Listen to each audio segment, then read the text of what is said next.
Welcome in everybody. It is the Luke Boyd Show. I am your host, as always, for today. Really appreciate all of you guys hopping in and watching the stream today. I don't have a lot of um, researched information for in terms of like politics stuff today. So if you guys are still seeing the topic of the politics stuff from yesterday, I'm not really going to cover any of that, um, mainly because I don't have a ton of information, um, whether that be correct information or vice versa. So unfortunately, I won't be able to try to cover any information that you know I'm hoping to cover, um, nor am I going to be trying to cover something that ultimately I don't have 100% um, um, correct information on, so I don't want to be giving you guys some misinformation as I'm, going through everything. So, um, with that, before we get into anything else, if you haven't already and you're on like all other platforms and stuff like that, head on down, go and hit that follow button or the subscription button. But if you aren't on Rumble specifically, um, like Twitch and YouTube, X, all those other places that I could be multicasting to, head on over to Rumble. You can download the Rumble app. You can download it on your TV or your smart TV or whatever, and you can download it anywhere. You can basically just be sitting down on the couch and watching me go through all these stats and stuff like that. So um, yeah, it's your one-stop shop for not only myself but a bunch of other different huge commentators and streamers on Rumble. So if you are not on there already, go ahead and do so. Um, yeah, it's your one-stop shop for everything, and it's also one of those places where I know 100% it's going to stay live. The other two, I don't know 100% whether or not I'm going to be able to stay live on those platforms or not. But before we get into anything else, um, as I just kind of did a little bit of a plug, but anyhow, if you would like to join me in a prayer before we get through the rest of the details of what our show is going to be like for today. In the name of the Father, and the Son, Holy Spirit, Amen. Lord God, thank you that we made it to the middle of the week. Thank you that it is Wednesday. Thank you for every single person that is viewing the stream, giving feedback, um, letting me know how things are going with this. Um, Fingers crossed I'm making this a little bit better um, for the viewers. And I would like to ask that you guide not only myself but the viewers that are watching this, guide their interactions with everyone that they meet, guide the people that they see. And um, I would like to ask that everything and anything that they do everything for the glory of your name. Um, as we pray, Our Father, who art in heaven, hallowed be thy name. Thy kingdom come, thy will be done, on earth as it is in heaven. Give us this day our daily bread, and forgive us our trespasses, as we forgive those who trespass against us. And lead us not into temptation, but deliver us from evil. Amen. In the name of the Father, and the Son, and the Holy Spirit. Amen. Alrighty, so to start out today, um, we got a couple of key games to kind of cover from last night in terms of the NBA aspect of it. Um, they got a huge schedule for today in terms of how many teams are playing and stuff like that. Um, we'll go over probably like a few injuries and stuff like that too. Later on, if we still have time, we're going to discuss the MVP race and stuff like that for the NFL, but we'll get into that later on. Um, but without further ado, from last night's games, we had a couple of some pretty cool close games um, that ended the night, even though it was a smaller frame of how many games were being played last night. One of them being the 76ers and the Wizards. This game ended up going into overtime um, and just seemed to be close all the way through. It looks like, I mean, separated by 8 points out of the first quarter and cut it by half, so it was like a 4 point game going into halftime. Um, Wizards kind of pulled away a little bit going into the fourth, and then Sixers came back to tie it at the very end, um, or at the very end of regulation, and then it went into OT, and then um, 76ers ended up getting the win. But your starters from the 76ers ended up being Justin Edwards, Joel Embiid, Kelly Oubre Jr., Tyrese Maxey, VJ Edgecombe. Out of those guys, your top scorers were Tyrese Maxey. He ended the night with a double-double as he played 47 minutes. He had 39 points. He had 3 boards, 10 assists, 1 steal, 1 block.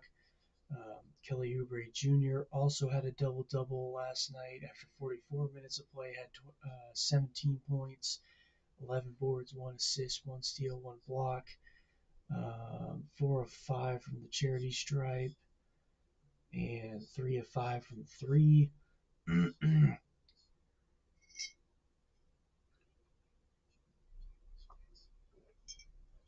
Oh my goodness. I think I'm going to be losing my voice at some point. Not used to talking so much. And then Joel Embiid was also another top scorer for the Sixers last night. Ended the night after 23 minutes of play, had 25 points, 7 boards, 5 assists, 1 block, 4 of 6 from the charity stripe, 9 of 17 from the field. Also took a couple of 3-pointers.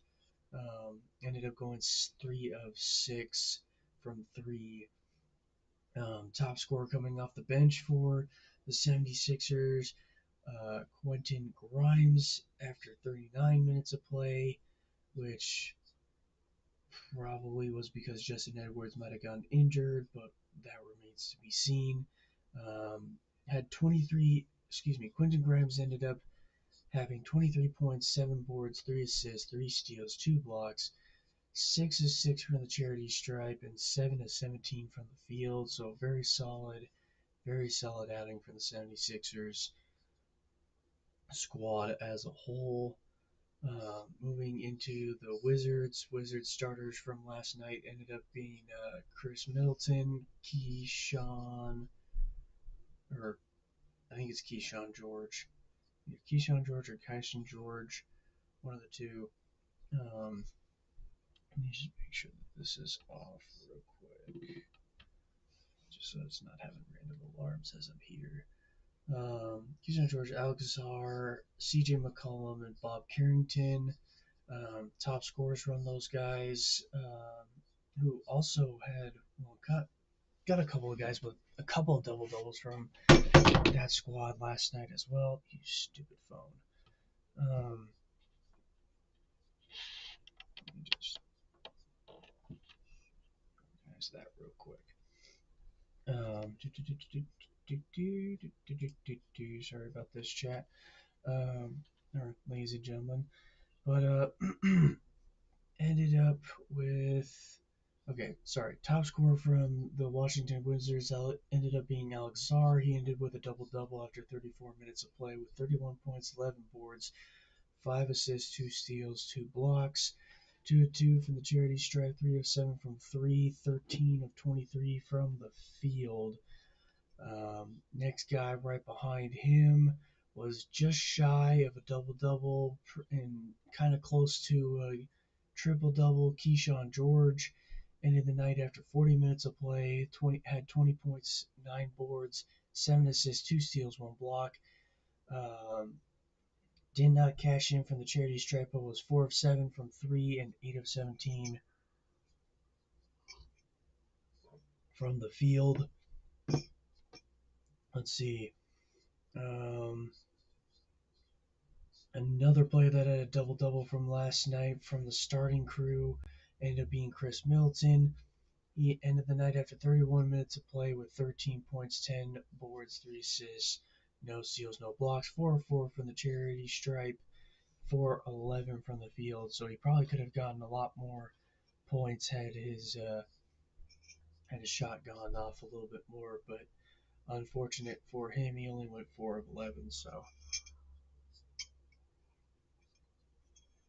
there we go there. Top scorer coming off the bench from the Wizards ended up being Marvin Bagley the third.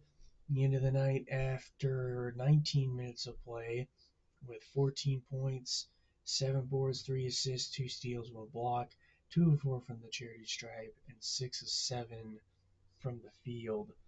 So solid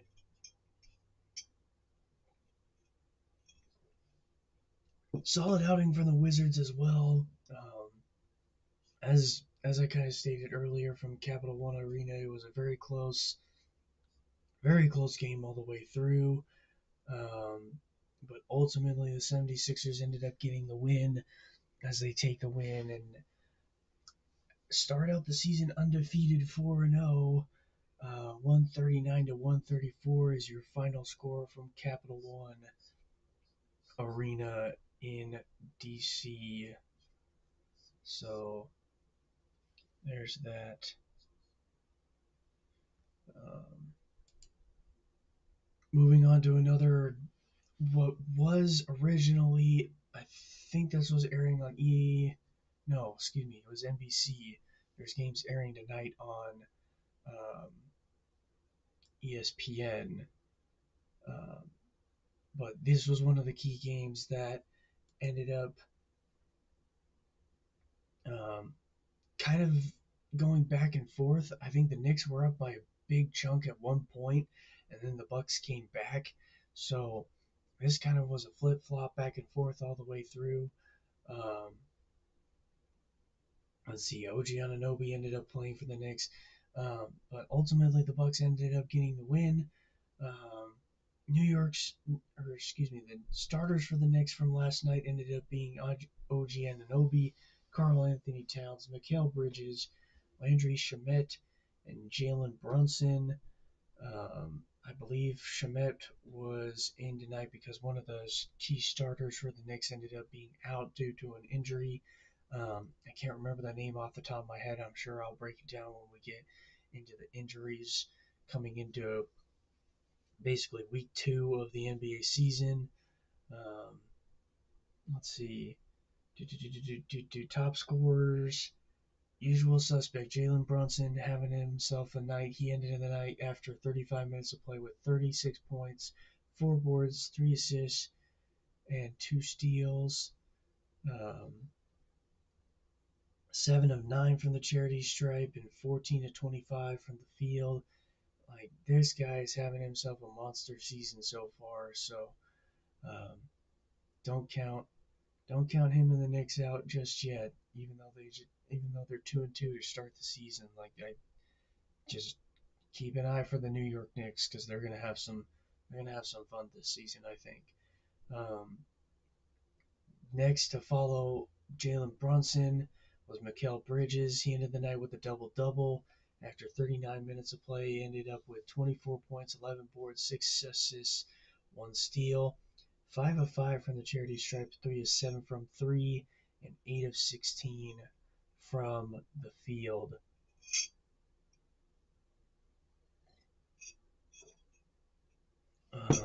Let's see.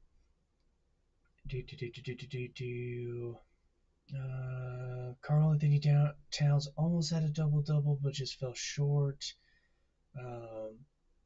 Key player coming off the bench for the Knicks was Jordan Clarkson. Ended the night with, after 17 minutes of play, he had 10 points, 1 rebound, 1 assist, Nothing from the defensive stat line, but 2 of 3 from the 3-point range and 4 of 7 from the field. So a very solid outing again for the Knicks. Just fell short. Uh, just fell short at the end of the night. Starters for the Bucks ended up being Giannis Antetokounmpo. Go figure. Miles Turner, Gary Trent Jr., AJ Green, Brian Rollins. Top scorer, Giannis Antetokounmpo. He had 33 minutes of play, but after 33 minutes of play, ended up with 37 points, 8 boards, 7 assists, 1 steal, 2 blocks, 5 of 7 from the charity stripe, 16 to 22 from the field. Only took 1 shot from 3-point land, but did not fall. But kind of as expected from him, though, because he is not much of a 3-point shooter at all. Excuse me. And I think I was correct. I think they might have moved him to the 5 for this game. But that remains to be seen. Next top scorer following him ended up being Ryan Rollins. He ended the night after 26 minutes of play with 25 points, 2 boards, 4 assists, 4 steals, no blocks, 5 of 5 from the charity stripe, 4 of 4 from 3-point land, and 8 of 11 from the field. So Ryan Rollins was hot from 3-point land. Let me just tell you that much. My goodness. No other key stats to report from that. Top scorer coming off the bench for the Bucks ended up being Bobby Portis. He had 16 minutes of play, but in those 16 minutes, he had 9 points, 2 boards, 1 steal, 1 block, 4 of 10 from the field. So his accuracy wasn't on point, but once you get him going, he can also help. And even though it didn't really look as good in terms of his accuracy, they still end up notching the win in in Milwaukee. Excuse me, I don't really know how to say their stadium name off the top of my head. Plus, I don't want to butcher it. So close after one. It looked like Milwaukee only had a 1-point lead going into the second. Knicks kind of took over in the second quarter, getting into half. 59, 60, 71 to 59 was the score going into half, so it looks like the Knicks were going to run away with it. Bucks came back in the third, and then ultimately ended up winning and outscoring the Knicks in the second half. What is it? 62 to 40 was the second half differential. But Bucks end up getting the win. Final score was 121 to 111. Bucks go up to 3-1. Knicks fall to 2-2.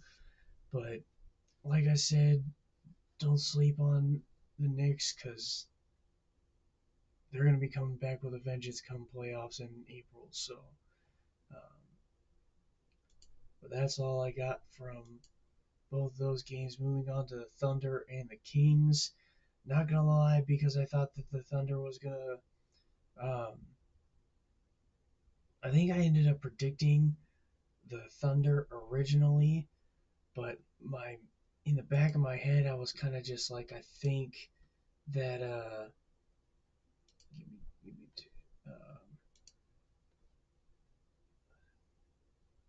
but I kind of thought that the Sacramento Kings were going to try to find a way to win this game, mainly because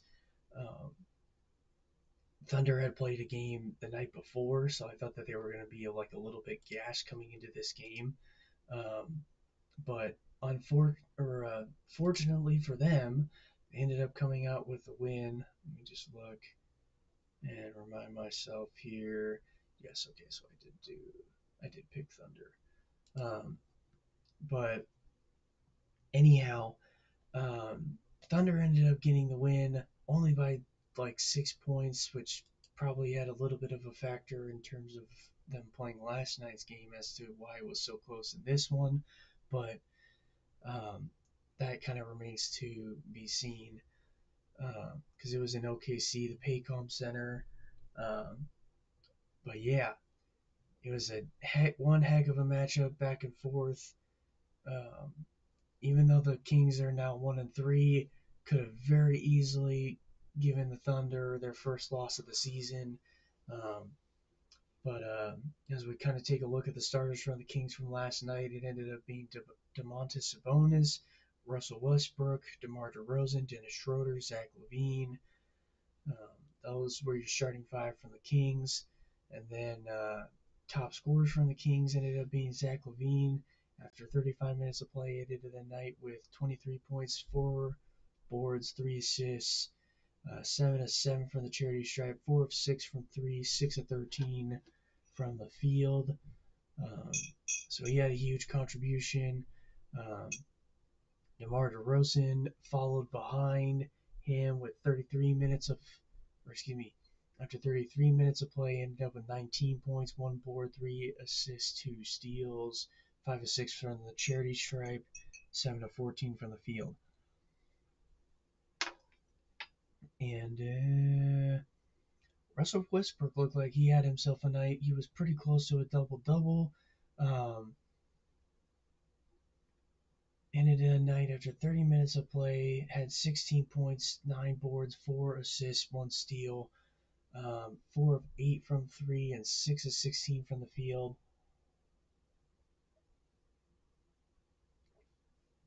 So solid outing as a starter for Russell Westbrook. Um, as as the Kings kind of fall short. Um, let's see, top scorer coming off the bench from the Sacramento Kings ended up being Keon Ellis. He ended the night after 27 minutes of play with 12 points, 2 boards, 2 steals, 1 block, 2 of 2 from the charity stripe, and 4 of 10 from the field.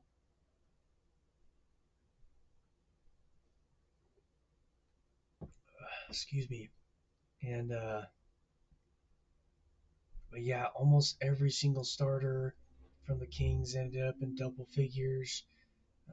Only one that didn't fall into double figures was Dennis Schroeder, but he contributed in different ways. He had 5 boards, 3 assists, 1 steal. Um, Had he had one of his 3-pointers cash in, that would have been his making double points. He would have ended up with 11, but woulda, coulda, shoulda, and he didn't end up getting those 3-pointers to fall. Starters from the winning team, Oklahoma City Thunder: Isaiah Hartenstein, Jay Gilgeous-Alexander, Lou Dort, Aaron Wiggins, Kason Wallace. Top scorer again for the Thunder ends up being Shai Gilgeous-Alexander after 36 minutes of play into the night with 31 points, 9 boards, 4 assists, 1 steal, 3 blocks, 2 of 2 from the charity stripe, 14 of 26 from the field. So another huge night for Shai. Um, Following behind him ended up being Aaron Wiggins. After 34 minutes of play, ended the night with 18.6 boards, 6 assists, 1 steal, 3 blocks, 4 of 10 from 3, and 7 of 15 from the field. Um, so solid night from him.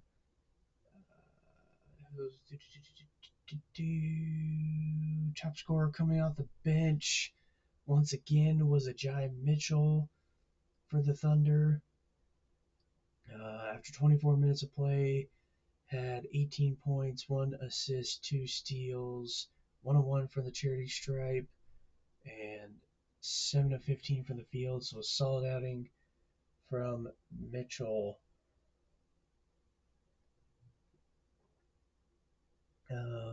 Even but yeah, solid outing from both squads. They kept it close. It looks like the Kings had the lead going into the second quarter, and actually going into the half. Looks like a 5 point spread going into the second quarter. Uh, if my math is correct, that looks like that's a 4 point spread going into half, um, 3 point spread going into the fourth quarter, and then yeah, and then ultimately the Thunder end up staying undefeated and not losing sight of their goals coming into this season. They start out the season 5-0 as they take the 107-101 victory in Oklahoma City. Um, yeah, that's kind of that's kind of it from that game. I'm not very good with transitions. I apologize, ladies and gentlemen. But moving on to the late night game that ended up being between the Golden State Warriors and the Clippers. This was the one that I did not predict correctly um, originally in terms of my predictions. Um, but hey, kudos to the Warriors for finding a way. They start out the season 4-1, so it's huge for them. But don't be sleeping on the Clippers either. They got a solid squad coming into this season, with their starters being Kawhi Leonard, Derek Jones Jr., Vince Zubats, James Harden, Bodan Bogdanovic. Um, yeah, it's a solid starting group as long as these guys can stay healthy all the way through the regular season. They're only 4 games into it, so they still got another, uh, if my math is correct, another like 78 games or something like that. Um, excuse me, but don't don't lose sight of the Clippers because they're probably going to be right in the mix with everybody in terms of trying to make their way into the playoffs as well. So from last night's contributions, however, as they fell short by almost almost 20 points. I think that's 19 points. Um, but you end up James Harden was their top scorer from the starting group, and actually the top scorer for the team as a whole. After 32 minutes of play, into the night with 20 points, 4 boards, 1 assist, 2 steals, 7 of 7 from the charity stripe, 6 of 15 from the field. So a solid contribution from him. Um, Following behind him ended up being Kawhi Leonard. He ended the night with 18 points, 6 boards, 1 assist, 1 steal, 3 of 3 from the charity stripe, 7 of 17 from the field after 31 minutes of playing in last night's game. Uh, Got a couple of key contributors coming off the bench were John Collins and, if I'm reading this correctly, I think it's Chris Dunn. Um, Chris Paul did not play a lot last night, but he also didn't really. I mean, he contributed, but he didn't really contribute a ton offensively. But anyhow, let's see. Yeah, not a ton of key stats that I need to bring you guys in terms of the Clippers bench. Honestly, I mean, it seemed like across the board, every single player contributed to this game in some way, shape, or form, at least for the Clippers. But ultimately, they did not find a way to win. For the Golden State Warriors, um, the starters ended up being Jimmy Butler, Draymond Green, Jonathan Kuminga, Quentin Post, and your boy Stephen Curry. Um, Top scorers from last night from the starting group ended up being Jimmy Butler. After 32 minutes of play, had 21 points, 5 boards, 5 assists. Nothing from the steals or blocks, but it was 3 of 4 from 3 point range and 9 of 12 from the field. So a solid outing from Jimmy Butler. Following behind him from uh, in terms of points ended up being Steph Curry after 26 minutes of play, ended the night with 19 points, 2 boards, 8 assists, 2 steals, 3 of 3 from the charity stripe, 2 of 8 from 3, 7 of 15 from the field. So a solid performance from Curry as well. And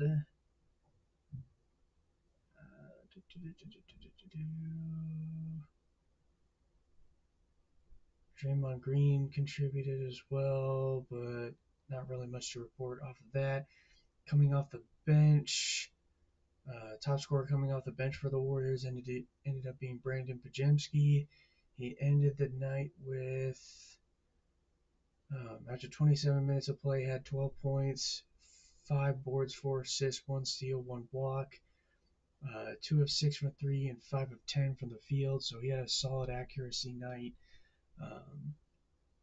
But the Warriors ended up getting the win in Chase Center in Sacramento, California. They took the lead going into the second. Uh, the Clippers kind of narrowed the gap going into half, if I'm doing my math correctly. Oh, they actually ended up taking the lead going into half. If my math is correct, yeah, 49-46 was the score going into half. And then it was all Warriors the rest of the way. They outscored the Clippers in the second half 52-30. So only holding them to 30 points in the second half, that's probably going to do it for you in terms of whether or not you win or lose a basketball game. But 98-79 is your final score in Chase Center from last night. Um,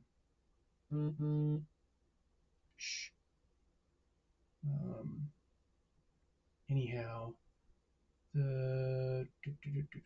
that's it from that game.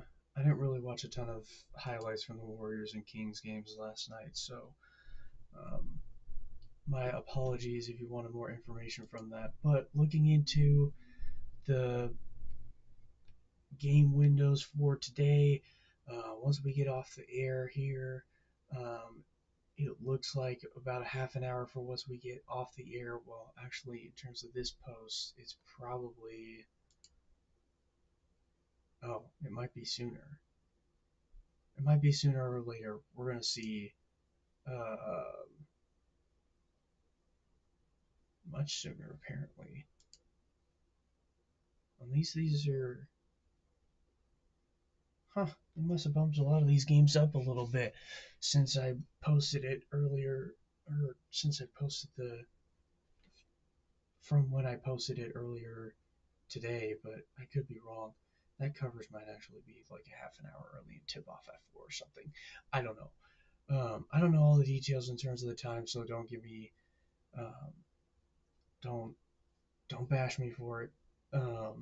This is just what I've been screenshotting at the time that I made the post, which the time I made this post was like 8 hours ago. So um, there's that. But predictions for today, I think the Houston Rockets are going to come into Toronto, not entirely have like a field day per se, but it's going to be a back and forth game between the Rockets and the Raptors. I think the Rockets are going to come up with a win in Toronto for Cleveland and the Celtics. The only main contributor that I think going into the Cleveland and the Celtics game coming into tonight is the fact that I think there's still a lot of key guys for the Celtics that are um, injured. Let me just double check to make sure, because I'm still gonna stick with the pick, but yeah, it looks like Jason Tatum still. I mean, he's obviously still gonna be out, but Jaylen Brown is on a day-to-day with a hamstring, so even if he does play tonight, he's not gonna be 100%. So, and as far as Cleveland is concerned, they got a couple of guys that are gonna be out for tonight's game, but not key, not in my opinion key enough players to really contribute to whether or not um, the Cavs are going to win or lose that tonight's game. So that's kind of one of the main reasons why I kind of I guess swayed towards Cleveland, if you will, because Boston still has some key players not fully 100%, whereas Cleveland still has their key guys like Donovan Mitchell, Jared Allen, Evan Mobley. Like they still have those key players ready to rock and roll. But we'll get into more of that mix um, here in a little bit. Um, for Detroit and Orlando, this is probably going to be one of those games that is not going to be aired on any of the major networks. That is probably going to be a close game all the way through. Because Orlando Magic is the Orlando Magic has been balling excuse me, for a little while. Same with the Detroit Pistons. And so this one, I'm leaning towards the Detroit Pistons because I think Cade Cunningham is going to have himself a night tonight and is going to kind of ball out to where, the rest of the team on Detroit is going to, kind of feed off of that and just, find ways to contribute to win tonight's game in Detroit. But don't think they're going to win it without Orlando keeping it close all the way through. Um, so yeah, look to that one to be close. Um, Following right after that in terms of that tip is probably going to be about a half an hour later. Atlanta Hawks going into Brooklyn. This one I don't have a ton of information on the Brooklyn Nets as a whole. Um, but I think Trey Young's going to have himself a night for the Atlanta Hawks, which is why I kind of lean towards the Atlanta Hawks because I know that there's a key star that's going to, show up and show out like he usually does. Um, the I'm not going to say that they're totally going to run away with it because it's the NBA. Really, anything can happen. But um, yeah, look to that one to probably not be as entertaining come like the second half of the game. Um, this next one that ends up tipping off about a half an hour after Brooklyn Nets get going. Um, Sacramento Kings coming into Chicago. Now I've been kind of back and forth on this one, um, mainly because I've been kind of going against the Chicago Bulls in my predictions, and they've been kind of proving me wrong so far. Um, I think I have them. I don't actually have a preview for them on this one, actually. But Chicago's playing at home. They've been balling out, and I would expect nothing less from them again tonight. So look to that one to also be another close game between the Kings and the Bulls. Even though the Kings played, we were just talking about them, weren't we? Yeah, because they played.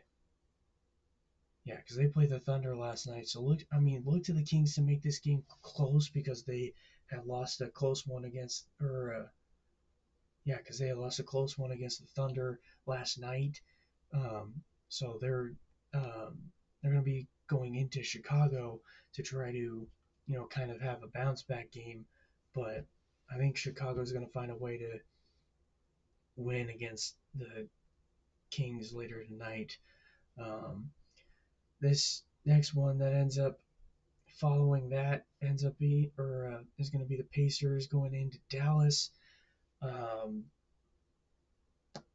Man, the Pacers have not been playing well, and this is going to be kind of like a key matchup for them in terms of whether or not the Pacers are, gonna, you know, theoretically gonna start looking like, hey, we're gonna potentially be a good team this season even without Tyrese Halliburton, or is going to be one of those seasons for the Pacers where it's like, okay, we need Tyrese Halliburton back like ASAP because who knows the especially with Cooper Flag being on Dallas. Like, I mean, who knows what's going to happen in tonight's game? But um, yeah, the Pacers might have a rough road ahead of them if they can't find a way to win tonight. Um, yeah, the turnaround for the Pacers so far has just not been uh, great for the NBA Finals. So we'll see. Um, Tipping off roughly around 6. I don't know if that time is correct. Um, So I don't want to be giving you guys misinformation. So I apologize if I have been giving you guys misinformation. Um,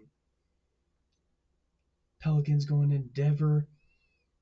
Um, yeah, not really much to say about that. I don't really know how well this game is going to turn out. I think Zion Williamson is still going to have himself a night, but um, I think the Denver Nuggets just have way too many key weapons and not enough um, unhealthy starters.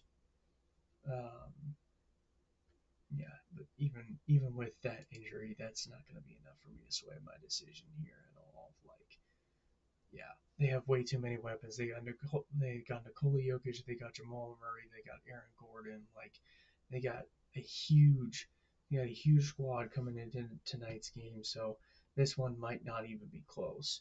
Um, the Another one that's going to be tipping off at the same time as Denver, roughly. Portland going into Utah. I think I briefly saw a matchup predictor saying that the Trailblazers are going to come into Utah, but Portland Trailblazers are with what sounds like they're without Damian Lillard for this entire season. Because I think he's also nursing an Achilles injury. I think, if I remember correctly, because he was on the Bucks. He was on the Bucks last season. He went out early with an Achilles injury, I think. So if that's the case, because Damian Lillard is out with an Achilles injury, you got Tyrese Halliburton out for the entire season with Achilles injury as well, and same with Jason Tatum for the Boston Celtics. Even though they haven't completely ruled him out for the season for the Celtics, I'd be willing to bet you Jason Tatum might be done for this season too, if we're following the same pattern and logic as the other teams have had.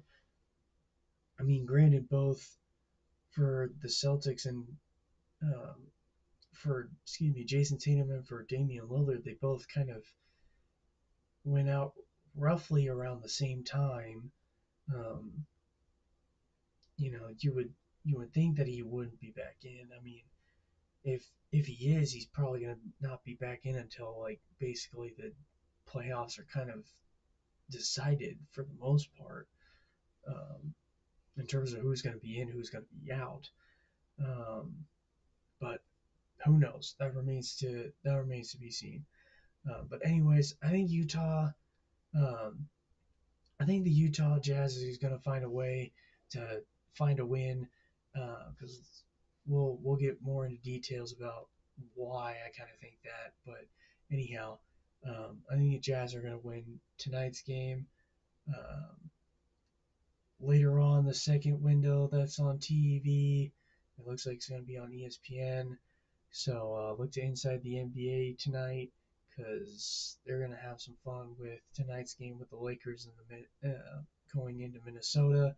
Um, I think the Timberwolves are still going to be without Anthony Edwards, so that's kind of why I've been leaning towards the Lakers in this one. Um, I'm not saying that the Timberwolves don't have anybody to kind of counter Anthony Edwards being out, but I mean, who's to say that they don't really have anybody to stop Luka Doncic and Austin Reeves? Like, you had two key players for the Lakers who are healthy and playing, so um, yeah. Or let me double check real quick before I before I confirm that. Oh, never mind. Cool. Well, I could be wrong.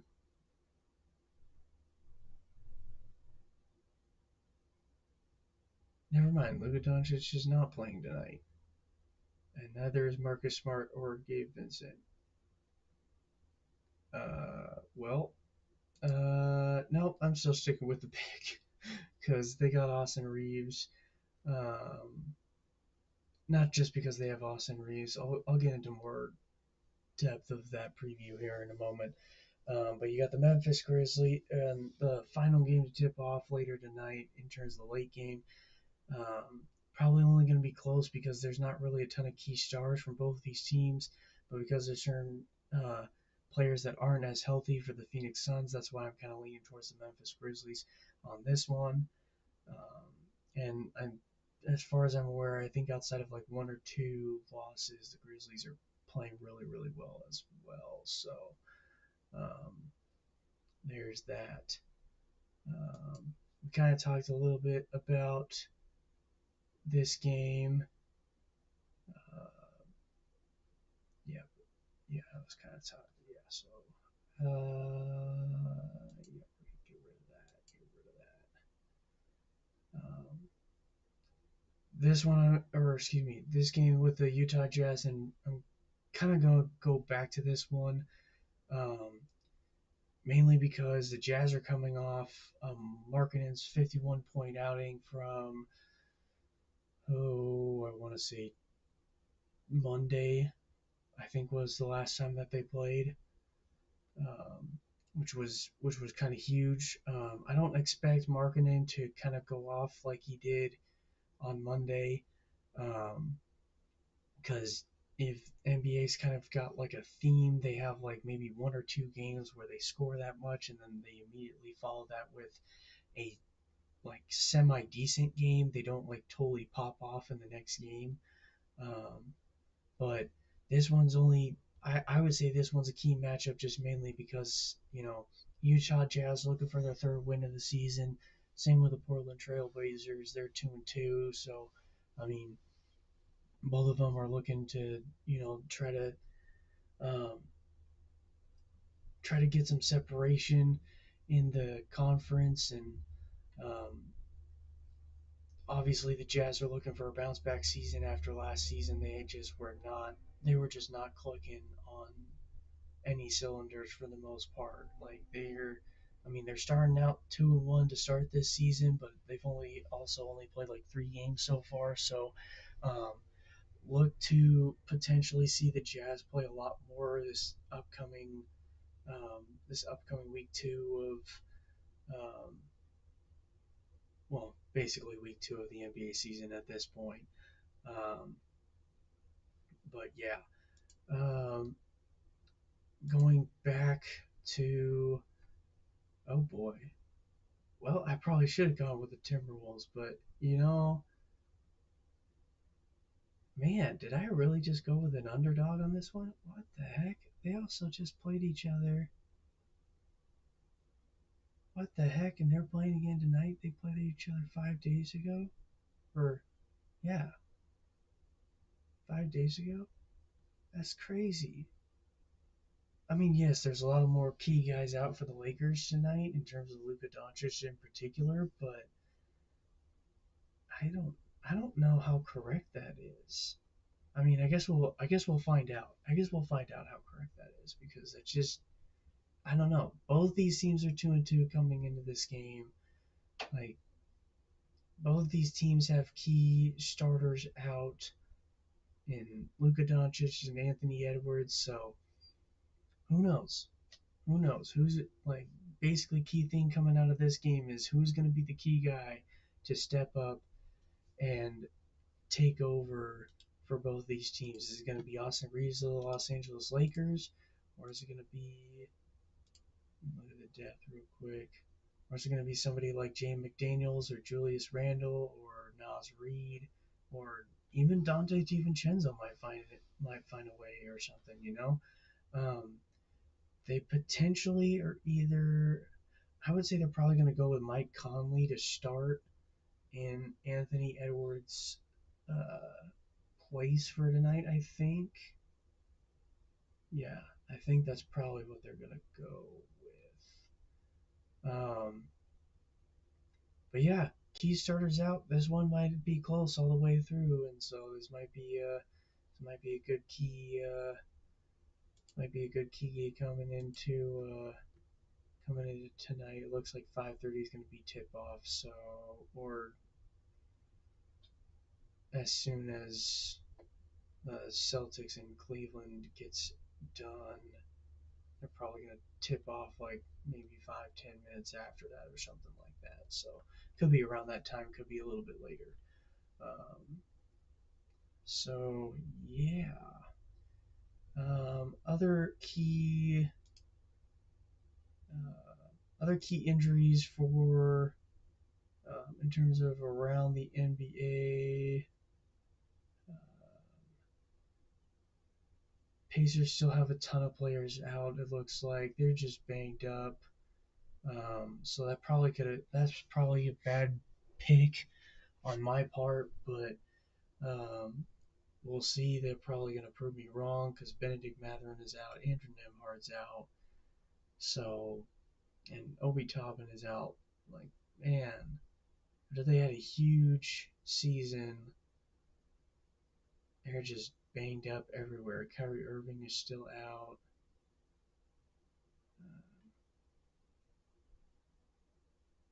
Refuted the report that Kyrie Irving is ahead of schedule in his recovery. Huh. Kyrie Irving still out for the Mavericks. Darius Garland.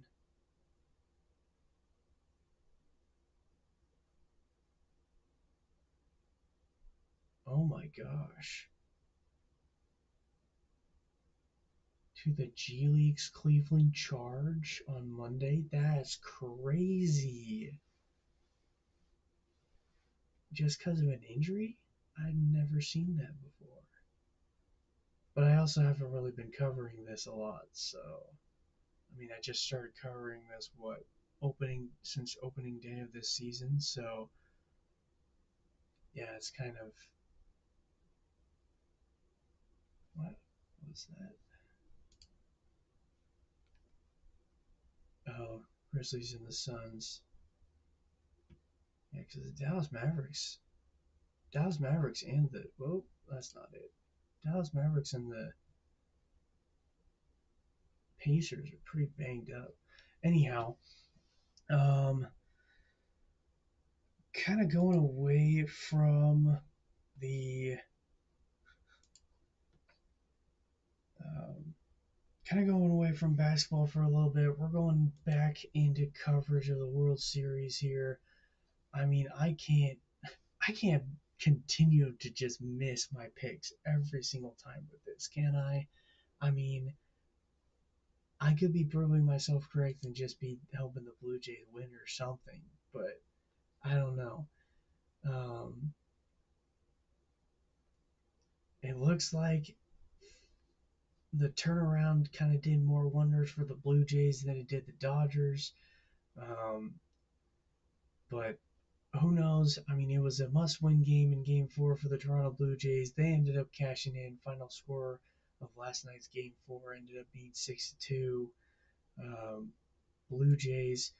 This is the last game in home Game 5 of the World Series. It's going to probably have first pitch right around 4 o'clock p.m. Um, and it looks like the uh, potential matchup for tonight's going to be Blake Snell versus Savage. Um, yeah, I wouldn't I wouldn't totally rule him out though, because I mean anything can happen in a World Series. Um, Toronto Blue Jays potentially might still have Springer out for tonight, so that might be a key factor. If they have him back in, this still was probably going to be close all the way through. Um, but I mean, in terms of predictions tonight, I mean, I've been kind of back and forth. At this point in the series, with it being 2-2, I have a feeling it's probably going to go all the way to Game 7 in Toronto. Because who knows? You know, the Dodgers might find a way tonight. Um, and the Blue Jays might find a way in Game 6, or it might be vice versa. But I'm I'm just gonna say this right now. I just have a feeling that it's probably gonna be, you know, back and forth the rest of the way, and it might go all the way to Game 7 in Toronto. Um, but look to the Dodgers to have a good night tonight in terms of wanting to have a bounce back game from Game 4. So, um, each one of these teams are kind of throwing gut punches at each other for um, 7 straight games. So um, yeah, huge series and kind of entertaining from an outside perspective. Even though um, as a Seattle Mariner fan, I'm not a big fan of either of these teams, but still a solid matchup coming into the World Series, and it's been living up to the hype, especially with Game 3 going to 18 innings and, you know, finishing it off with one of my favorite players, finishing out the game. So um, that's kind of the best preview that I can really get for the World Series. So I do apologize if there's, you know, not a ton of information coming out for um, for Game Five. I mean, outside of a wild Game Three, like it only took 9 innings last night to decide Game Four, so not really much to speak of there. Um, while I kind of also shift over to the NFL, um, not really much happening in the middle of the week from my knowledge. Um, I'm just gonna kind of get into some MVP talks and stuff like that, just because I kind of saw some posts from last night. Um, just kind of talking. I think someone's trying to either troll or something, but um, as you kind of take a look at this um, from Fox Sports, this is this is an article from Fox Sports coming from yesterday morning. Yes, looking at the date right now. Yes, that's from yesterday morning, 2025. Shut up, Norton. Go away. 2025 NFL MVP odds race. Um, it looks like it's a close race right now, according to Fox Sports, between Patrick Mahomes and Josh Allen. Um, but honestly, don't be sleeping on Drake May, because my goodness, has he been having himself a season. Let me just add this website to the description real quick. That way you guys can follow along. You might have to refresh the stream in order to see the updated link. Um, but this is coming courtesy from the Fox Sports, um, from FoxSports.com. Uh, yeah, I mean, Drake May's just been having himself a season to not only have a season of his own in terms of what he's been putting up in terms of numbers and stuff like that, but also his team, in terms of the standings, have been doing pretty well as well. Like I want to say, yeah, they're top of their division right now. They're only one win behind the Indianapolis Colts right now. So both of both these teams are sitting pretty well right now. Um, but I mean, obviously, you still got plenty of games. This is only halfway through the season, so who knows what happens after week 8, and who's it's starting to become a little bit of I guess crunch time, if you will, for some of these teams, because especially if you're um, especially if you're the Patriots, like you're the person who's right behind you in the standings right now is a team that is, you know, not gonna go away quietly in terms of wanting to make the playoffs as well, and Buffalo Bills. So um, I wouldn't I wouldn't count I'd be willing to bet that these teams are, with especially where they're at right now, they're probably gonna make uh, go away, stop it. But yeah, these I have a feeling these two teams are going to be making playoffs here. Um, let's see.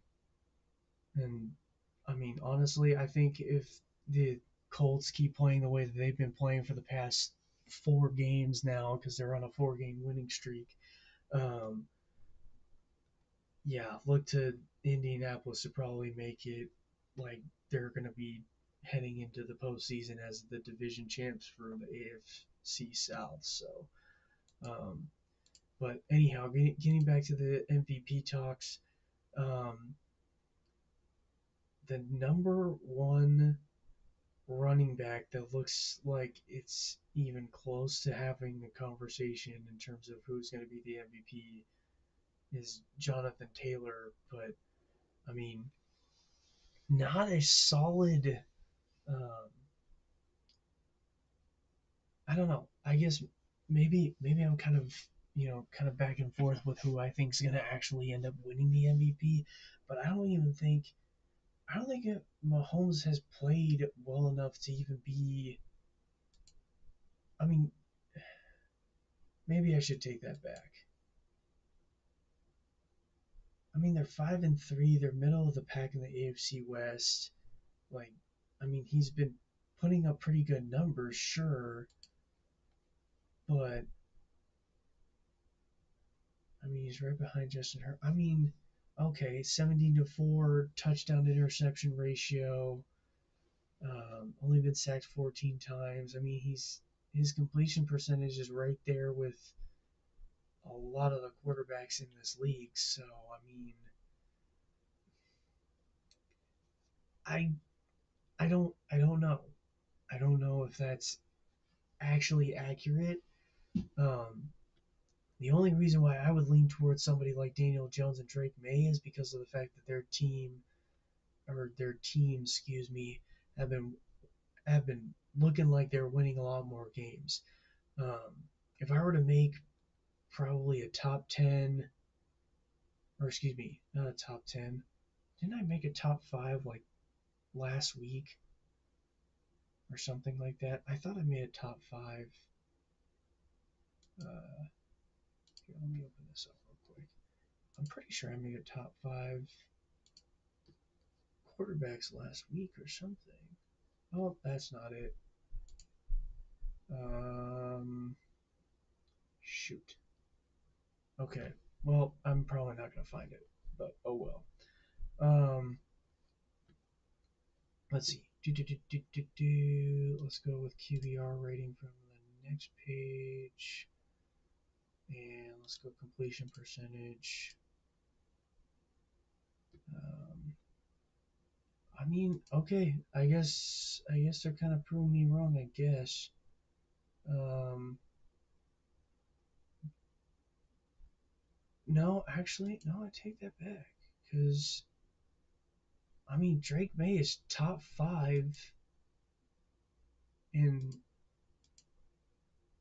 all the stats that I'm kind of going off of right now in terms of QBR, completion percentage, and um, passing yards. I mean, touchdowns are one thing, but I mean, I wouldn't really, I wouldn't just strictly go off of touchdowns because, I mean, Matthew Stafford is also up there, but as far as I'm aware, their team, I mean, they're 5-2 with the Seattle Seahawks, so I mean, I don't know. I don't know. But also, Matthew Stafford is also not in the top 5 in a lot of these other categories either. So, um, just by looking at top 5 quarterbacks, I would argue that Drake May is probably playing at a number 1 level right now. If not, it'd be a close race between him and Daniel Jones. Because because QBR, you got Daniel Jones up there at number 2. In terms of yards, obviously, Daniel Jones is at 4.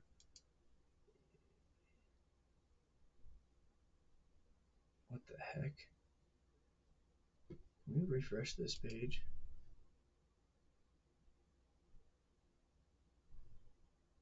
Anybody else seeing this? 1, 2, 3, 4, 3, 4, 5. What? Like that does not. that's not how ranking works. That's not how ranking works at all. But anyhow, um, yeah, the only thing that he's not up in the top 5 on his touchdowns. So I mean, you can't totally rule. I I personally don't think that you can't totally rule out Drake May or Daniel Jones out of. Yeah, I would say that they're probably closer to MVP caliber than Patrick Mahomes or um, Josh Allen. Or yeah, I would say that Drake May and Daniel Jones are way higher than than Fox Sports has them. But I mean, I don't know. Maybe I'm missing something with these. Fox Sports is like, yeah, we're gonna probably like, because I mean, you know what? It probably would be good if I just kind of take a look at the rest of the schedule for these teams. Let me just open these up real quick, because Drake May's got the Falcons coming up this Sunday, and then they got the Bucks, the Jets, the Bengals, the Giants, the Bills, the Ravens, the Jets, and the Dolphins. So, um, in terms of schedule and strength of schedule, they're probably going to have a tough time against the Bucks, and they're probably going to have a tough time against the Bills.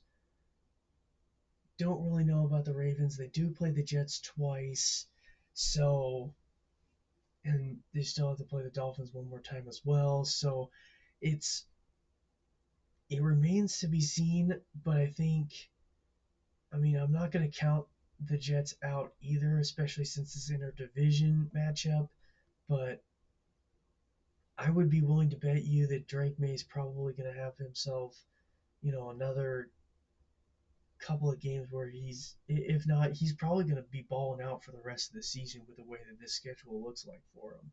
Because, you know, you got the Bengals who kind of are inconsistent. You got the Giants who at this point of the season are also inconsistent. Um, Especially since you got Jackson Dart. They lost Cam Scatterboo for it looks like the rest of the season. Um, so who knows what those two matchups are going to look like, and maybe maybe Drake May is going to prove all of us wrong and just have a field day between all of these teams. Um, but we'll see. But I have a feeling the Patriots are going to at least you know I mean key game obviously is the Bills, especially when it comes to like division and stuff like that. But um, yeah, I just don't. I mean, as of right now, I think he's going to find a way to, not only win games, but just put up numbers that are going to make him look like he's the MVP of the season. But we'll look at the Colts' remaining schedule for the most part. I will say for the Patriots' remaining schedule, it's not as strong as I kind of would have hoped for the Patriots in terms of like wanting to make a case. Just because I think there's really only two key games, two maybe three, that could be like, okay, he's gonna find a way to pull himself away from the rest of the competition in terms of MVP, but maybe he's gonna ball out on these you know, on these non-competitive teams to where he's gonna, push that edge. But looking to Daniel Jones and the Indianapolis Colts for the remainder of their schedule, um, looks like a little bit tougher schedule for them going into the rest of the season. They got the Steelers and the Falcons. They got to play the Jags twice. They got to play the Texans twice. They got to play the Chiefs and the Hawks and the Niners. So a little bit tougher schedule going through the rest of the way for the Colts.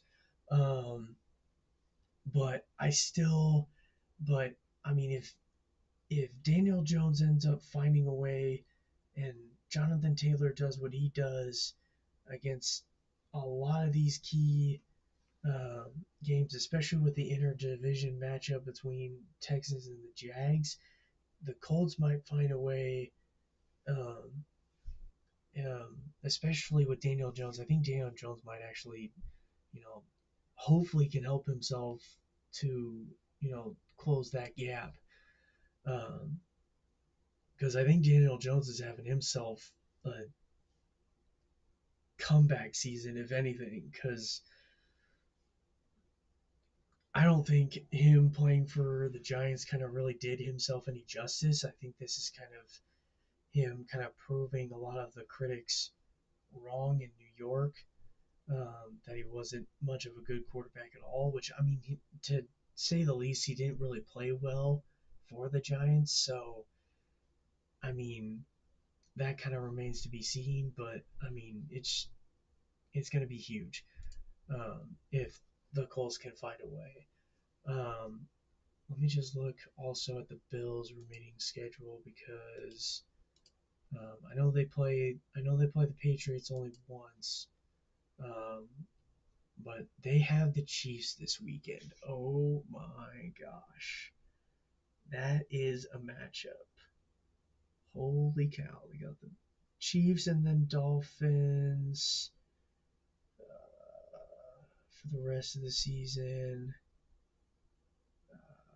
They got Texans and Steelers and Bengals, Browns and Eagles. So, I mean, key matchups going the rest of the way for the Bills. Obviously, this weekend against the Chiefs. Um, and then I would probably say Bucks, Steelers, and Patriots and Eagles are their key games. So, I mean, their strength of schedule the rest of the way is still going to be pretty, pretty big coming out of or coming into the second half of the season. So um, it seems to be a lot more of a tougher schedule for them compared to the Colts and the Patriots. Uh, but we'll see. And honestly, I think this one is probably going to be a defining game, um, in terms of who's going to win. Well, sorry, not in terms of who's going to win the MVP, but who's going to probably pull ahead. Um, it's I don't I, I really don't think that Mahomes is having himself an MVP caliber season right now. I mean, yes he's throwing for a ton of yards. Yes, he's got a good QBR rating. I mean, he's not up there in completion percentage. He's down at probably, what is that, 16 if they have the numbers correct. So, I mean, granted, he's up with 17 touchdowns, but just because you throw for 17 touchdowns, in my personal opinion, shouldn't dictate whether or not you're. I mean, because Matthew Stafford's also up there, but I mean, he hasn't thrown for as many yards, so that's all right. But like, I don't know. Also, the Chiefs are what? Are don't they have like 3 losses on the season or something like that? Yeah, they're 5-3 right now. So I mean, can we really say? I mean, rest of the way, it looks like they might have a bye at some point, but they got the Bills, the Broncos, the Colts, the Cowboys. I mean, they do have a full schedule the rest of the way, and if they find a way to win the rest of the way, I mean, yeah, I can see it, but I don't want to just. I don't think I don't think that the MVP conversation should just be based on like a couple of different stats. If we're looking at everything as a whole, I mean, don't get me wrong, Mahomes is having a good season, or I would say a solid season, because if anything, Drake May's having a great season, and Daniel Jones is having a great season. If anything, these numbers in terms of the odds probably going to be narrowed within the next couple of weeks because of how well these guys are playing as of right now. Um, Obviously, taking everything at face value, I would probably let me just kind of look at all these real quick to give you guys like a semi view of how I'm wanting to look at this. I would probably just put Drake May at number one just because yeah, he's tied for sixth in terms of touchdowns, but that's not a huge. I wouldn't say that's a huge factor in terms of making or breaking. Like 75% of his throws, he's got a QBR rating of a 76 in terms of his average.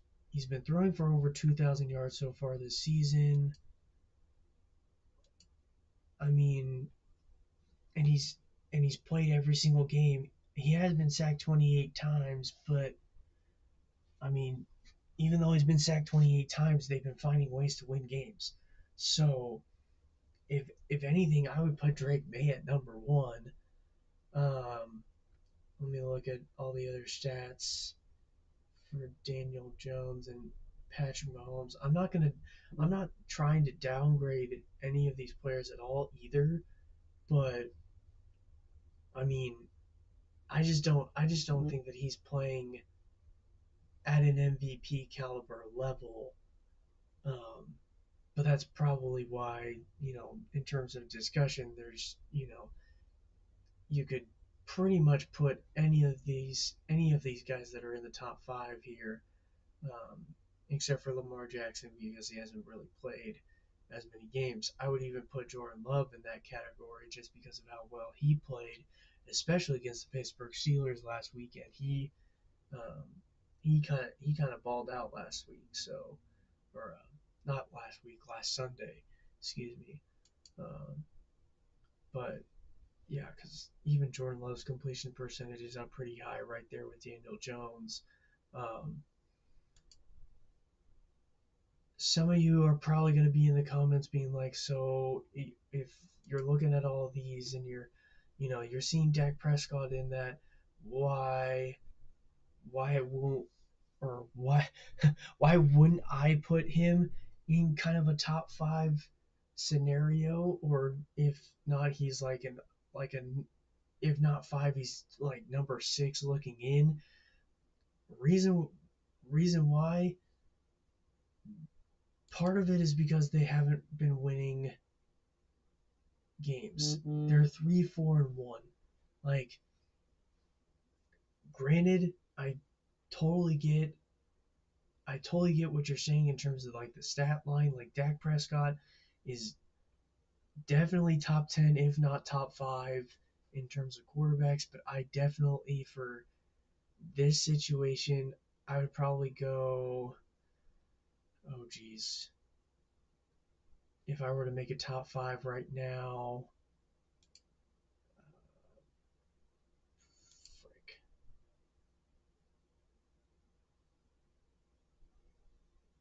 This is tough. This is tough, but I would definitely stop it. Stop it. My phone is popping off for some reason, chat. But actually, no, I know why it's going off. It's a family chat, so that's fine. Anyhow, um, where was I? Talking about top 5 quarterbacks. I'd probably just throw my hat in the ring and just say, you know what, Drake May's number one, Daniel Jones number two. Let's see, that's yards, completion, QBR. I would say Mahomes is three. Um,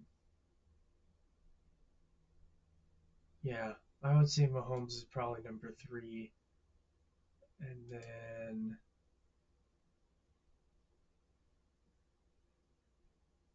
you know what? Give me Dak Prescott at four.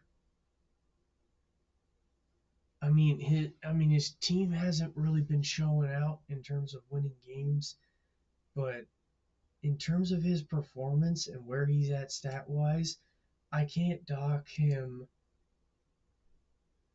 I can't dock him too hard because I mean at this point, yeah, I would go probably Drake May, Daniel Jones, Patrick Mahomes,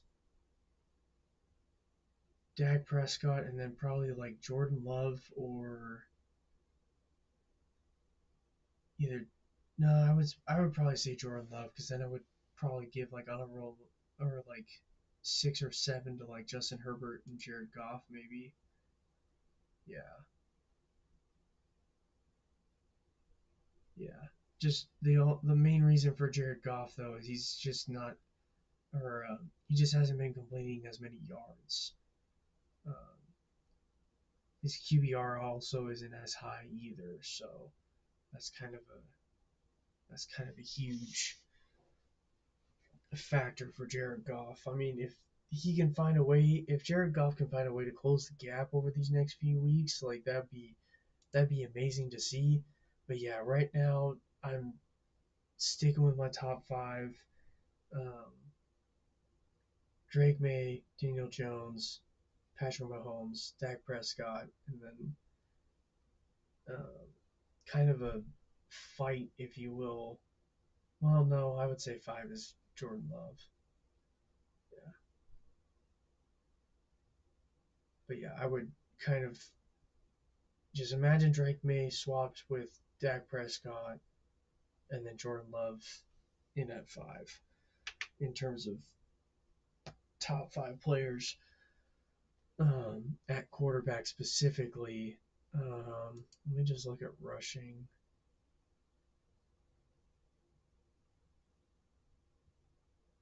We got 12 touchdowns for Jonathan Taylor. Got 9 for Josh Jacobs, but less yards. Where is Barkley at? Man, he's not having himself as good of a season as he did last year. Because right now, I think he was close to, he was like much close, he was like up where Jonathan Taylor was last year, I think, at this point. Um, but I think they also have yet to get a bye week in here too, I think. So um, there's that. Um, I think if we kind of look at the standings here, let's go to the playoff standings real quick. I'm gonna kind of give myself another top five here. Um, let's see, top five teams in the NFL right now. If I were to make a list, I don't think Seattle's in that category, unfortunately. I think right now.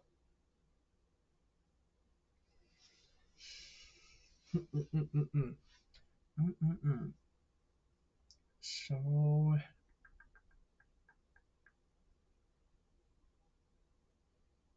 if I yeah, if I had to make a top five, I would have to say Colts, Patriots, and Broncos are all in the top five in terms of AFC, NFC. Even though Green Bay is sitting up top right now, especially with that tie. Hmm. Yes, they might be number one in the conference, but I would have to. I would probably throw Philadelphia in over Green Bay. I would probably say Green Bay might beat 4. Um, but I would say going from 5 to 4, I would say the Broncos are in at 5.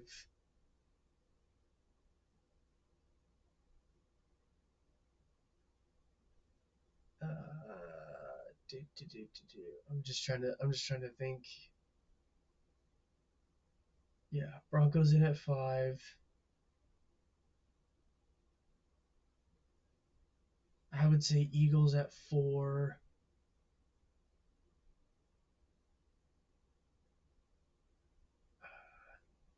Yeah, Broncos at 5, Eagles at 4, Packers at 3, Patriots at 2, Colts at 1. Just um, kind of going off of win record, but also kind of going off of what I've been seeing, especially in terms of play from, you know, obviously the quarterbacks um, from all of these teams, but also just who they have been, who they have been beating, who they ended up losing to. Um, but yeah, in terms of top 5, can I like create a top 5 and like just show you guys top 5 NFL quarterbacks? Uh,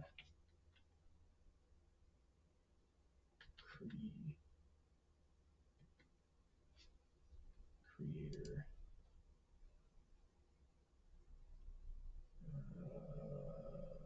QB ranking trend.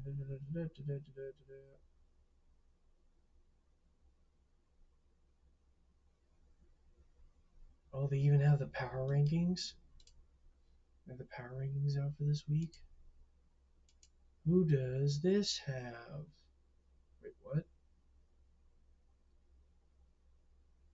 Oh, for quarterbacks. I was like, wait a minute. They have the power rankings for the teams. Did I have it right? They have Dak Prescott at 3. Wait a minute. Hold up.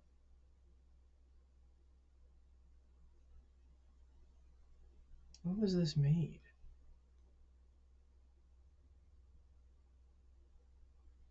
TheBroBible.com? Oh, this wasn't updated since October 7th of this year. Yeah, go back. What the frick? Stupid thing. Um, wow. Okay.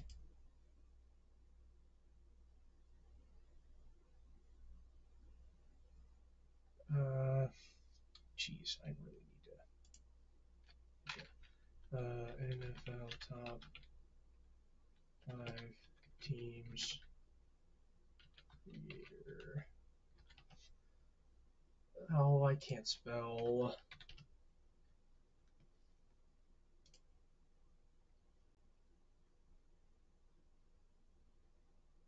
Oh, here we go.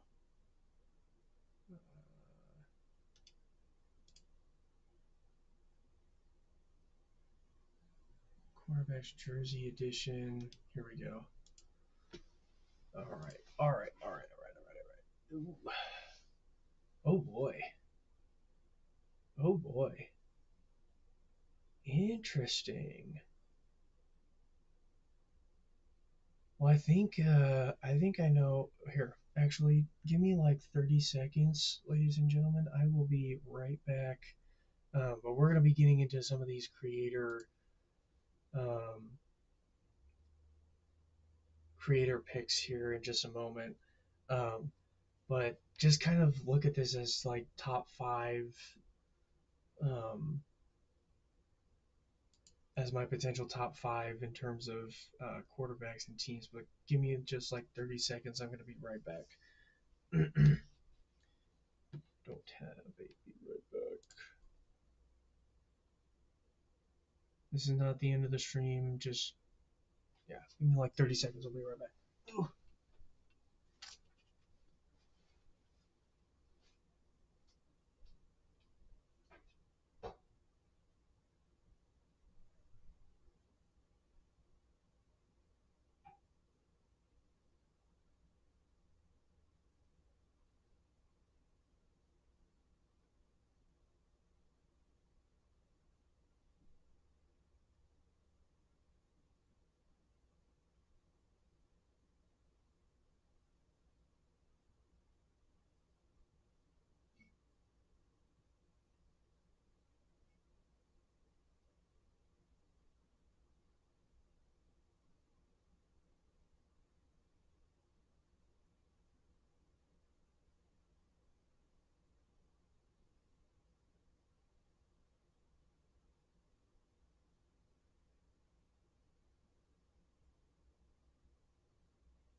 All right, sorry about that, ladies and gentlemen.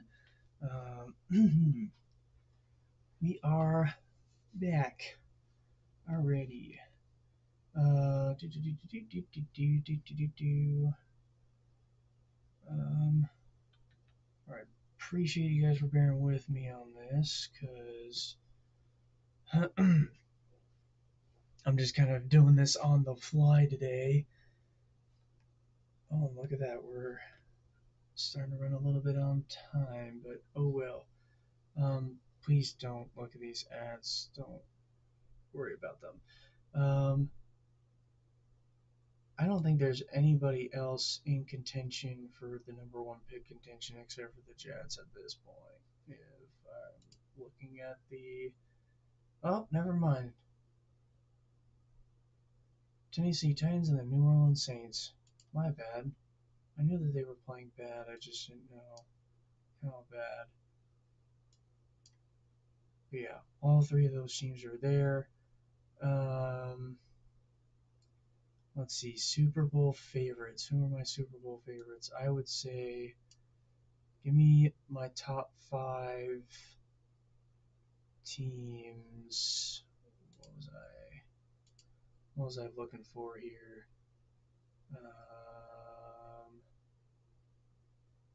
Yes, that's who I was looking for. Let's see. So we ended up with the Colts, Patriots. Wait, yes, the Chiefs or no? It was the Broncos. Yes, it was the Broncos, and from NFC was Green Bay and the Eagles. Where are the Eagles? There they are. So, in terms of order, though, yes, in terms of order, I would say those five. But in terms of Super Bowl favorites, I would just bump these guys down like that. No, that would be confusing. But anyways, Super Bowl favorites. Those are the top five. Um, yeah, Super Bowl favorites and my top five in order from left to right: Colts, Patriots, Green Bay Packers, Philadelphia Eagles, and the Denver Broncos. Um, Jeez.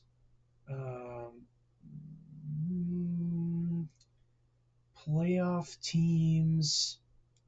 Um, because as far as I'm aware, it gets to seven. This is as of week 8, though, or week 8 going into week 9. So, um,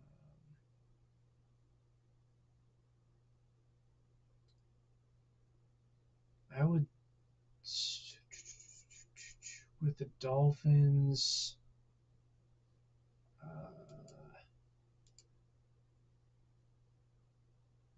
I think with the Dolphins, I would just also put them in the number one pick contention. Because I wouldn't even put them the one before it. I mean, yes, they're 2-6, but I don't know. They're just inconsistent as shite.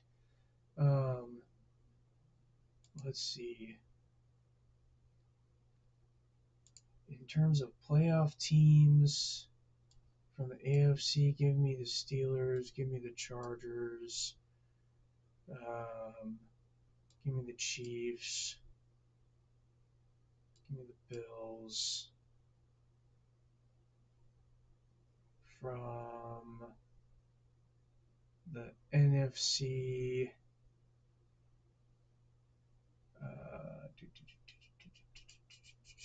for NFC, give me Bucks, Seahawks, Lions. Nope, not all the way in the contender spot. Bucks, Seahawks, Lions. Um, I think Rams are in there as well. 1, 2, 3, 4, 5, 6. You gotta be right because they're right with and then 49ers.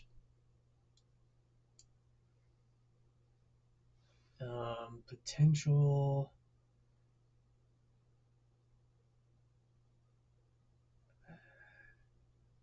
I'm just gonna say this right now. I think these two teams are gonna be potential wild cards, not playoff teams. Missing playoffs. We're just gonna look at the standings here and look at 8 and 9.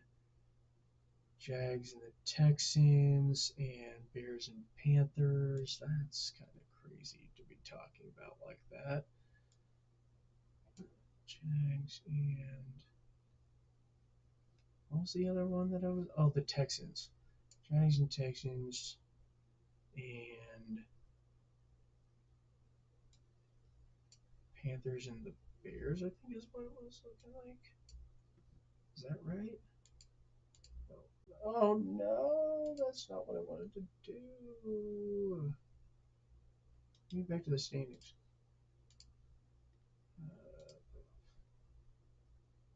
Yeah. Ooh. Hello, world. Um, let's see.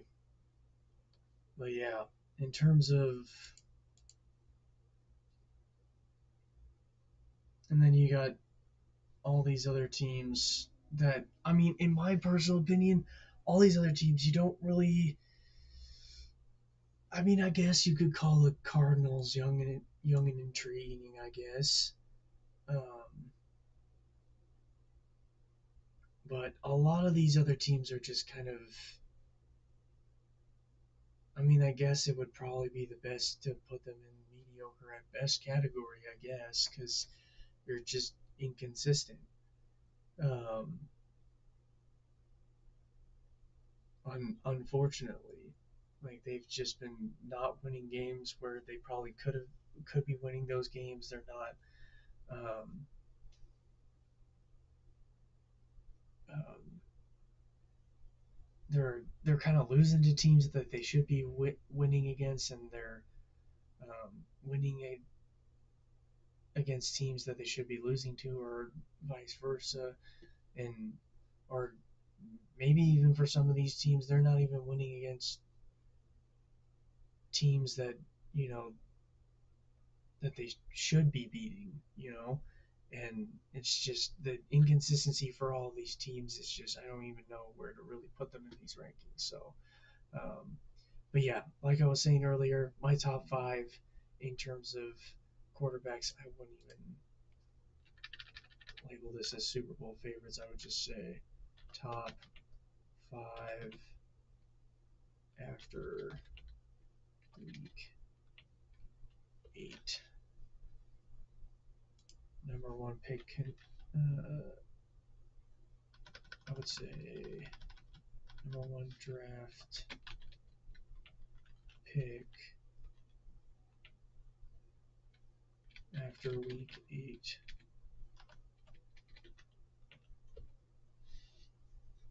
And then,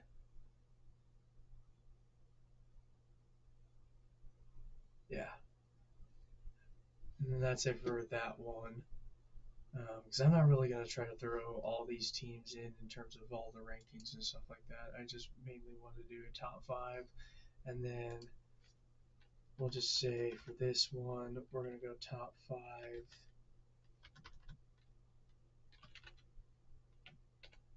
We're going to go top five here. And let's see. Where is.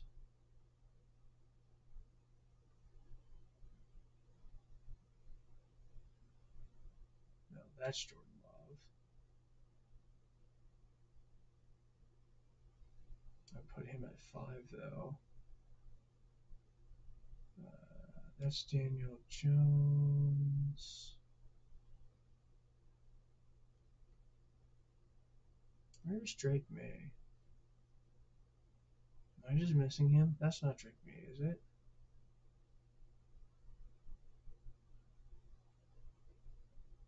Is that Drake May? Or is this one Drake May?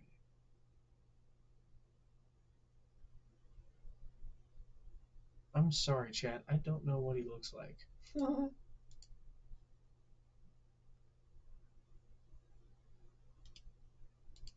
He's a white kid, isn't he? Yeah. Where is he?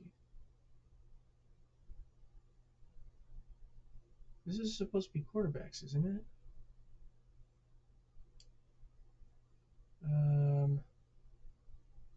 Oh, you know what? I didn't even talk about Josh Allen in the top 5. Well, looks like he's a superstar. Where the heck is Drake May in all of this shit? Mine just. Oh, there he is. Okay, so.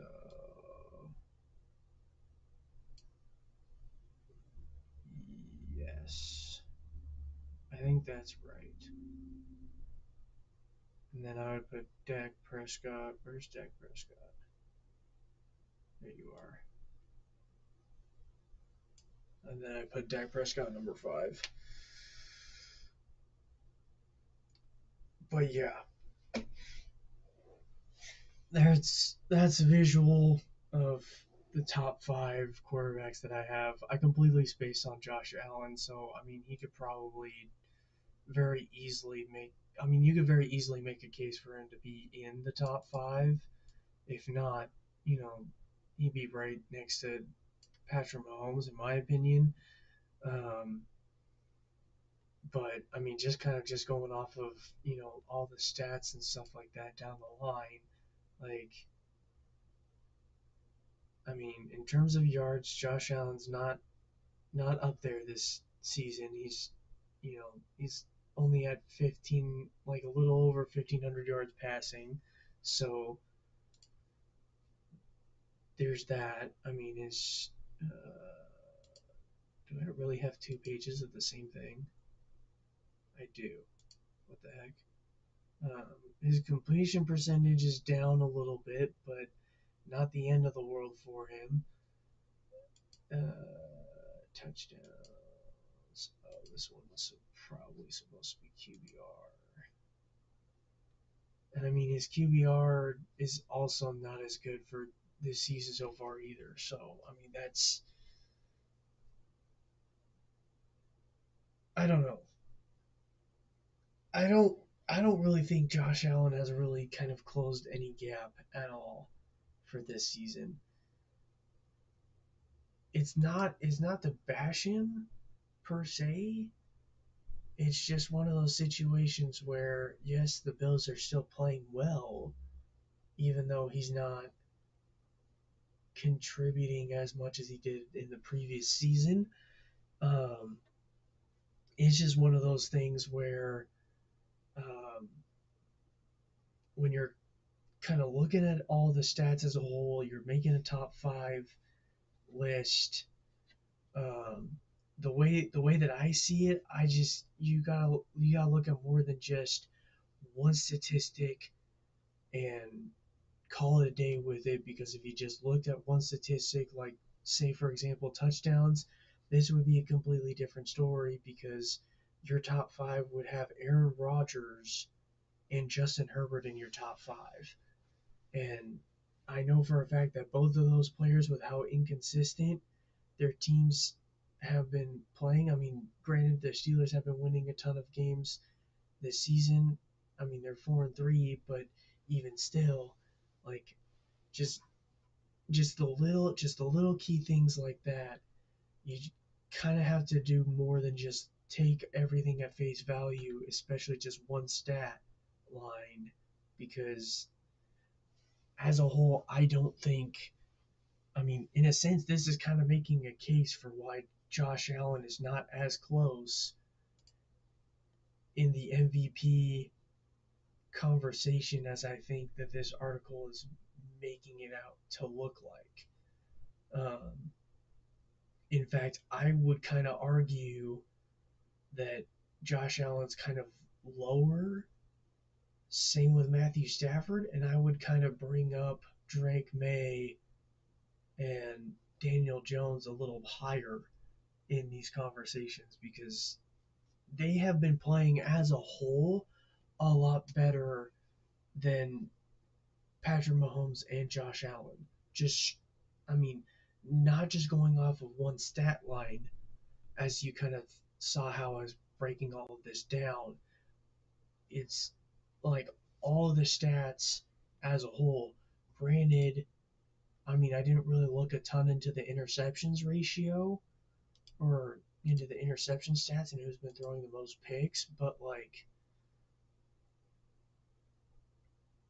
you take a look. I mean, down at the bottom, you got guys like you got guys that haven't even played all 7 games. I mean, he hasn't even been throwing a ton, but like in terms of like guys who don't throw picks that have been throwing a ton, or you got Jalen Hurts who's only thrown 1 pick this season. Um, and I mean, he's been throwing a lot more than anybody. But even just off of the touchdown to interception ratio, we're not really talking a ton about Jalen Hurts right now because the rest of his stat line doesn't bring him up to the category of top five in my opinion. Because you also look at Drake May, who's only thrown 3 interceptions all season, and he's played all 8 games, and his stat line is pretty remarkable compared to last season. Same with Daniel Jones. So if anything, with the way that the rest of their team has been playing, with the way that those two players have been playing as a whole, just I would I would make a huge argument as to Drake May and Daniel Jones. It'd be in terms of the MVP conversation. I would say it's between Daniel Jones and Drake May. I wouldn't I wouldn't say it's between. Um, I would argue it's not between Josh Allen and Patrick Mahomes. I wouldn't make that argument at all. Just because, yeah, just because of how I was kind of reiterating before. It's just you can't just go off of one stat and think that that one stat should be the deal breaker, the make or break between you know this guy's definitely MVP caliber, or compared to other stuff like that. So um, with that, I think that is going to do it for today. Um, don't forget, if you haven't already, if you are on all these other platforms, either Twitch or YouTube, um, those sites in particular, outside of Rumble, I don't have a ton of control in terms of how long they're going to stay live and active in terms of those accounts. If you head on over to Rumble, download the Rumble app on any of your devices, either your phone, your tablet, your TV, your smart TV, any of those things will work. Just look up Rumble, search up the Luke Boyd Show on those platforms, um, and just download it there. You'll find me, and Rumble is basically the only one, as far as I'm aware, that I know 100% for a fact that it's going to stay live the whole time. Um, Outside of that, in terms of the other sites and stuff like that, I don't know if they're going to stay live or not. So, and I don't have um, all the confidence in the world that those places are going to stay live outside of Rumble. So, if you are on Rumble already, thank you so much. If you haven't already, go down and hit that follow button. If you're on YouTube, go ahead and hit that subscribe button as well. Even though I don't have 100% control over how long those stuffs will stay live, if you're on Twitch, also hit that follow button as well. All those sites you can get notified of when I do go live. YouTube and Rumble are going to be live right around the same time. Twitch is probably going to be like just a little bit earlier than the other two. Um, but before we go, and before I send you guys off, if you guys wouldn't mind joining me in a prayer before I send you guys off, you guys have a great rest of your Wednesday, and I will see you guys on Thursday. But anyhow, in the name of the Father, the Son, and the Holy Spirit, amen. Lord, I'd like to thank you for another wonderful day. Thank you for um, allowing me to do this in front of um, the audience that I have. I'd like to ask that you continue to not only guide myself, but you guide the viewers that are watching this as they go throughout the rest of their day. I'd like to ask the intercession of Mary to also help guide each and every one of them throughout the rest of their day. Um, with this, I would like to um, uh, I like to also ask for um, guidance for each and every single one of them as they go through their day. Um, and through the intercession of the Blessed Virgin Mary, let us pray. Hail Mary, full of grace, the Lord is with thee. Blessed art thou among women, and blessed is the fruit of thy womb, Jesus. Holy Mary, Mother of God, pray for us sinners, now and at the hour of our death. Amen. Name of the Father, and the Son, and the Holy Spirit. Amen. And once again, thank you so much for joining me this afternoon. I wish I could stick around longer, but I kind of ran out of topics, and I also have work that I have to go get to. So, once again, if you go down, hit those follow buttons from wherever you're listening to this from. You will get notified of when I do get live. But if you are watching this right now and kind of forget, I'm always going to be live Monday through Friday 1 to 3 p.m. Pacific Standard Time, 4 to 6 p.m. Eastern Standard Time. So that'll be all for today. Thank you so much for joining. Really appreciate every single one of you guys for watching. I will see you guys Thursday. We'll be breaking down a lot more of um, predictions for Thursday night and stuff like that. So, and also a breakdown into um, what happened or what will happen later tonight. So, really appreciate you guys for joining me. I will see you guys tomorrow.